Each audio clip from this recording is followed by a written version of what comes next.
نحمده ونصلي على رسوله الكريم اما بعد فاعوذ بالله من الشيطان الرجيم بسم الله الرحمن الرحيم رب اشرح لي صدري ويسر لي امري واحلل عقدة من لساني يفقهوا قولي۔ کثرت سے درود پڑھنا۔ رسول اللہ صلی اللہ علیہ وسلم نے فرمایا جمعہ کے دن اور جمعہ کی رات کو کثرت سے مجھ پر درود پڑھا کرو، بس جو آدمی مجھ پر ایک دفعہ درود بھیجے گا اللہ اس پر 10 رحمتیں نازل کرے گا۔ اللہم صلی علی محمد۔ رسول اللہ صلی اللہ علیہ وسلم نے فرمایا تمہارے افضل دنوں میں سے جمعے کا دن ہے، اسی دن آدم علیہ السلام پیدا کیے گئے، اسی دن ان کی روح قبض کی گئی، اسی دن سور پھونکا جائے گا اور اس دن سب لوگ بے ہوش ہوں گے، اس لیے اس دن مجھ پر کثرت سے درود بھیجا کرو کیونکہ تمہارا درود مجھ پر پیش کیا جاتا ہے۔ کہتے ہیں لوگوں نے پوچھا یا رسول اللہ ہمارا درود آپ پر کس طرح پیش کیا جائے گا جبکہ آپ کا جسم بوسیدہ ہو چکا ہوگا؟ تو آپ نے فرمایا بے شک اللہ عز و جل نے انبیاء کے جسموں کو زمین پر حرام کر دیا ہے، یعنی فرشتوں کے ذریعے آپ تک درود پہنچایا جاتا ہے۔ انبیاء کے جسموں کو مٹی نہیں کھاتی، صحیح سلامت ہوتے ہیں ان کے جسم۔ سورۃ الکہف پڑھنا۔ نبی صلی اللہ علیہ وسلم نے فرمایا جو شخص جمعہ کے دن سورۃ الکہف پڑھتا ہے تو اس کے لیے دوسرے جمعے تک نور روشن رہتا ہے۔ غسل کرنا۔ ہر بالغ پر جمعہ کے لیے جانا ضروری ہے اور ہر وہ شخص جس پر جمعہ کے لیے جانا ضروری ہے اس پر غسل ہے، یعنی اس کو لازمی غسل کرنا چاہیے، اللہ ہی کہ کوئی مجبوری ہو۔ تو آپ اپنا اسکیڈول اس طرح بنائیں نا کہ جیسے اگر آپ ہر روز نہاتے پھر تو کوئی مسئلہ نہیں، لیکن اگر آپ ایک دن چھوڑ کے ایک دن نہاتے ہیں تو آپ پھر اس طرح اسکیڈول کریں کہ جیسے آپ منڈے کو نہائے، پھر وینسڈے کو نہائے، پھر جمعے کو نہائے، پھر آپ سیٹرڈے سنڈے اگر نہیں بھی نہاتے پھر منڈے، تو اس طرح آپ جمعے کو مس نہیں کریں گے۔ یہ نہیں کہ جمعرات کو نہا کے جمعہ کو چھوڑ دیا یا جمعہ چھوڑ کے ہفتے کو نہائے، ایسا نہیں کرنا چاہیے۔ علماء نے غسل کے حکم کے بارے میں اختلاف کیا، بعض تو کہتے ہیں یہ واجب ہے یعنی فرض کے درجے میں ہے، اور جمہور علماء یہ کہتے ہیں کہ مستحب ہے، پسندیدہ ہے، افضل عمل ہے۔ حدیث میں آتا ہے جس نے جمعے کے دن وضو کیا اس نے اچھا کیا اور جس نے غسل کیا تو یہ افضل ہے۔ صفائی میں مبالغہ ہوتی نا، ویکلی صفائی آپ کو کرنی ہوتی ہے، یعنی جیسے ناخن وغیرہ کاٹتے ہیں یا پھر اپنے زائد بال وغیرہ اتارتے ہیں، تو یہ سب چیزیں اگر جمعے کے دن ہو تو زیادہ بہتر ہے۔ نبی صلی اللہ علیہ وسلم نے فرمایا جو شخص جمعے کے دن اچھی طرح غسل کرے، اچھی طرح سنوار کر وضو کرے، اپنے بہترین لباس میں سے پہنے، یعنی جمعے کے دن باقی دنوں کے نسبت اچھا لباس پہنے، اللہ نے اس کی قسمت میں گھر والوں کی جو خوشبو لکھی ہو وہ لگا لے، یعنی گھر میں جو بھی خوشبو ہے، پھر جمعہ پڑھنے آئے تو لغو کام نہ کرے، 2 آدمیوں کے درمیان جدائی نہ کرے، یعنی 2 لوگ بیٹھے ان کے بیچ میں گھس کے بیٹھ جائے۔ اس جمعے اور دوسرے جمعے کے درمیان کے پورے ہفتے کے گناہ معاف کر دیے جاتے ہیں۔ پھر مسواک کرنا۔ جمعے کی سنتیں بتاتے ہوئے آپ نے فرمایا اور تم پر مسواک کرنا لازم ہے۔ اچھا لباس پہننا۔ نبی صلی اللہ علیہ وسلم نے فرمایا اگر ممکن ہو تو جمعہ کے لیے اپنے کام کاج کے کپڑوں کے علاوہ 2 کپڑے اور بنا رکھنے میں کیا حرج ہے؟ اسپیشل ڈریس رکھے جو جمعے کوئی پہن لے۔ خوشبو لگانا، یعنی خوشبو لگائے، حدیث میں آتا ہے چاہے وہ عورت کی خوشبو سے ہو، یعنی آپ کی اپنی نہیں بیوی کی خوشبو پڑی ہو وہی لگا لو، لیکن لگاؤ۔ تیل لگانا۔ جو شخص جمعہ کے دن غسل کرے اور جس قدر ممکن ہو پاکیزگی حاصل کرے اور اپنے تیل میں سے تیل لگائے یا اپنے گھر کی خوشبو میں سے خوشبو لگائے، پھر نکلے کہ 2 آدمیوں کے درمیان تفریق نہ کرے، جتنی مقدرہ نماز پڑھ لے اور جب امام بات کرے تو خاموش رہے، اس جمعے سے لے کر دوسرے جمعے تک اس کے گناہ بخش دیے جاتے ہیں۔ جمعہ کا وقت۔ سورج ڈھلتے ہی جمعہ پڑھنا۔ سورج ڈھلتے ہی جمعہ پڑھنا، اول وقت جمعہ پڑھنا، بہت لیٹ نہیں کرنا چاہیے۔ ایاس بن سلمہ بن عقبہ اپنے والد سے روایت کرتے ہیں، انہوں نے کہا کہ ہم رسول اللہ صلی اللہ علیہ وسلم کے ساتھ جمعے کی نماز پڑھ کر واپس لوٹتے تھے تو دیواروں کا سایہ اتنا نہیں ہوتا تھا کہ ان سے اپنے آپ کو سایہ مہیا کیا جا سکے، یعنی ابھی سورج بہت تھوڑا ڈھلا ہوتا تھا۔ ہاں گرمی کی شدت میں تاخیر کی اجازت ہے۔ مسجد میں داخلہ۔ مسجد کی طرف جلدی نکلنا، تحیت المسجد ادا کرنا۔ عمر بن دینار کہتے ہیں انہوں نے جابر رضی اللہ عنہ کو کہتے ہوئے سنا کہ ایک شخص جمعہ کے دن مسجد میں داخل ہوا اس حال میں کہ نبی صلی اللہ علیہ وسلم خطبہ دے رہے تھے، تو آپ نے فرمایا کیا تم نے نماز پڑھی؟ اس نے کہا نہیں، تو آپ نے فرمایا کھڑے ہو 2 رکعتیں پڑھو۔ اب یہ بڑا اہم مسئلہ ہے، مسجد میں داخل ہو چاہے خطبہ ہو رہا ہو 2 رکعت پڑھے بغیر نہ بیٹھو، ٹھیک ہے؟ اور یہ کیا ہے؟ دراصل تحیت المسجد، یہ جمعے کی سنتیں نہیں ہیں، یہ کیا ہے؟ تحیت المسجد ہے، اور مختصر پڑھی جائیں، یعنی امام جب خطبہ دے رہا ہو تو چاہیے کہ 2 رکعتیں پڑھے اور دونوں میں اختصار کرے۔ نماز سے قبل ہلکا بنانے کی ممانعت، مثلا آپ جلدی چلے گئے تو یہ نہیں کہ ایک گروپ بنا کے آپس میں گپ شپ شروع کر دیں، نہیں، سیدھے ہی لائنوں میں بیٹھیے۔ انتظار کا وقت کیسے گزاریں گے؟ نفل پڑھ کے بیٹھ گئے، ذکر اذکار کریں، قبلے کی طرف رخ کر کے لائنوں میں بیٹھے، ہلکا نہیں بنائے، بیٹھ کے خرید و فروخت نہیں کریں، تاخیر سے آنے پہ گردنیں پھلانگ کے نہ آگے جائیں، رسول اللہ صلی اللہ علیہ وسلم نے فرمایا ٹیک لگا کے مت کھاؤ، یہ عام ایک ادب بتایا، یعنی اس طرح ٹیک لگا کے نہیں کھاؤ، کھانے کے وقت سیدھے ہو جاؤ، چھنے ہوئے آٹے کی روٹی نہ کھاؤ، میدا، مسجد میں کوئی جگہ مقرر نہ کرو کہ یہ میری جگہ ہے، آپ کیوں آج یہاں کھڑی ہوگی، کہ تم اسی میں ہی نماز پڑھو۔ کچھ لوگ ہوتے ہیں نا آ کے مخصوص جگہ ہی پڑھتے ہیں، اگر کوئی اور وہاں ہو جائے ڈسٹرب ہو جاتے ہیں۔ اور جمعہ کے دن لوگوں کی گردنیں نہ پھلانگو، ورنہ اللہ تمہیں قیامت کے دن لوگوں کے لیے پل بنا دے گا، کیونکہ بہت اذیت کی بات ہے نا، بیٹھے ہیں لوگ باقاعدہ بعض اوقات کندھوں پہ ہاتھ رکھ کے اس کو تنگ کر اس کو تنگ کر، تو یہ نہیں کرنا چاہیے۔ اگر آپ کو اٹھنا بھی پڑ گیا بیچ میں تو واپسی پہ پیچھے کھڑے ہو جائیے، اگلی لائن مل جائے گی۔ جی یہ تو بہت ضروری بات آپ نے کی کہ جب لوگ مسجد آئے تو پہلی صف میں بیٹھے، یعنی پہلی چھوڑ کے آخری میں بیٹھ جائیں اور پھر لوگ ان کی گردنیں پلانگتے رہیں، دوسروں کے لیے فتنہ بننا۔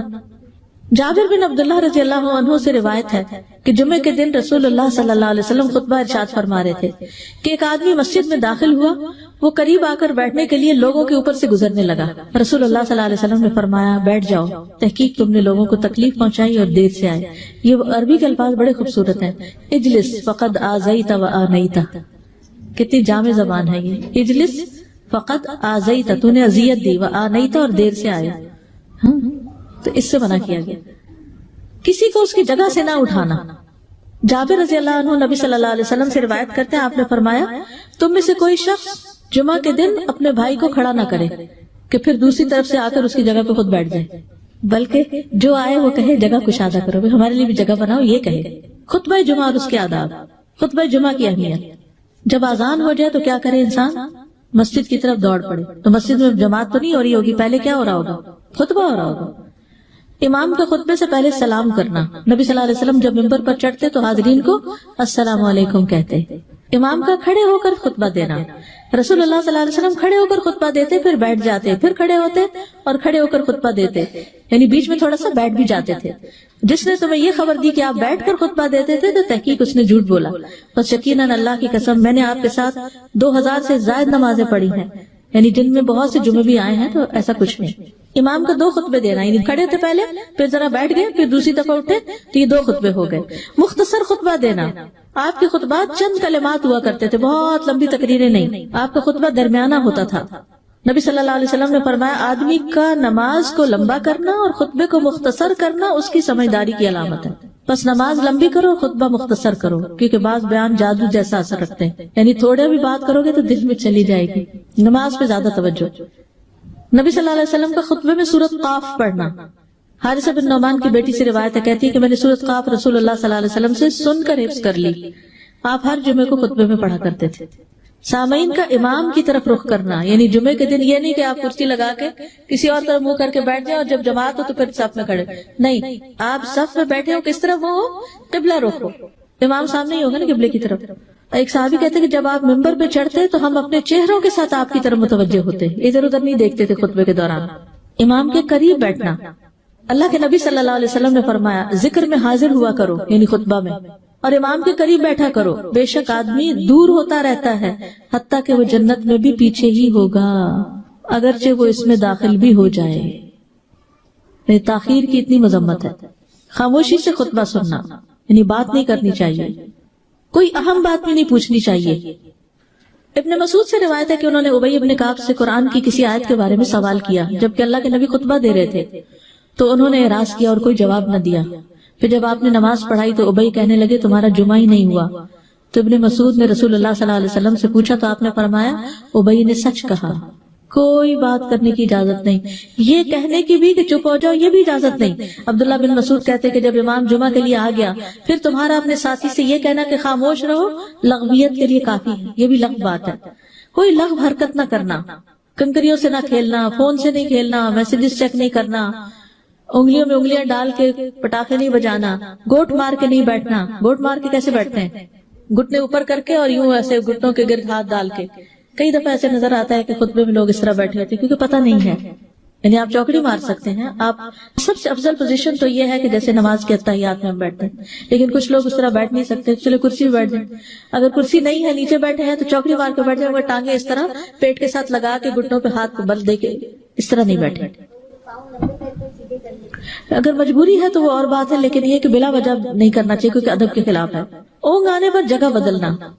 نبی صلی اللہ علیہ وسلم نے فرمایا اگر جمعہ کے دن کسی کو مسجد میں اونگ آنے لگے تو اپنی اس جگہ کو دوسری جگہ سے بدل لے.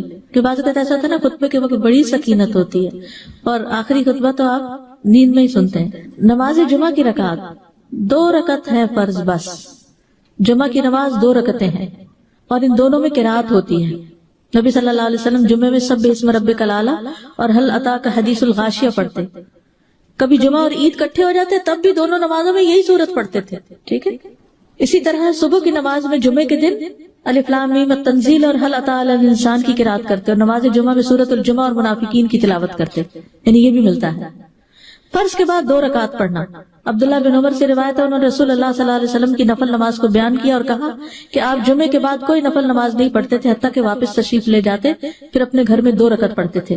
اب جو لوگ گھر نہیں جاتے تو پھر وہیں پر وہ پڑھ لیتے ہیں ورنہ آپ صلی اللہ علیہ وسلم اپنی سنتیں وغیرہ گھر میں پڑھتے تھے. اور اسی طرح 4 بھی پڑھی جا سکتی, 2 بھی ہیں 4 بھی ہیں.